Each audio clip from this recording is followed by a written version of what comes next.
Vai, tá gravando. Aí não brincou de novo, garotinho. Vem agora na ponta direita, agora Juan, já me incrementou do Valeu Moura, bateu pelo outro. É pra Adriano, quando foi tiolinho de cabeça agora pelo Botafogo. É o Botafogo da Mete Cavalho, garotinho. Tiolinho virou racheirinho na direita agora, incrementando o Alessandro. Vai mais, garotinho. Eu cheguei na minha direita. Ainda Alessandro atrasou, passou a patinha, agora virando para o Wellington. Quase na divisória, dividiu, ganhou no primeiro. Aí o Wellington, a pressão do Botafogo, vai mais, garotinho. É na ponta direita, aparecendo, cruzou pelo alto, era pra De Lima. Quartel de cabeça, completando, virando o Valeu Moura. Era agora tentando, escorando bola, atrasou o jogada, incrementou o Adriano, devolveu na ponta direita. Sacrédito devolveu, tabelou a pressão do Flamengo, virando, incrementou o Valeu Moura. Quarta rasteirinha, agora Juninho de cabeça. Segunda, vai embora.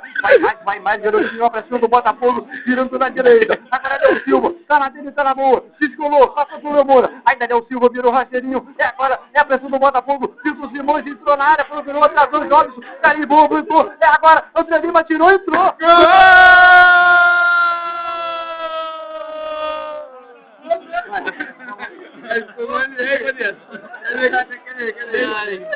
Manda aí. Calma aí, cadê o stop, cara?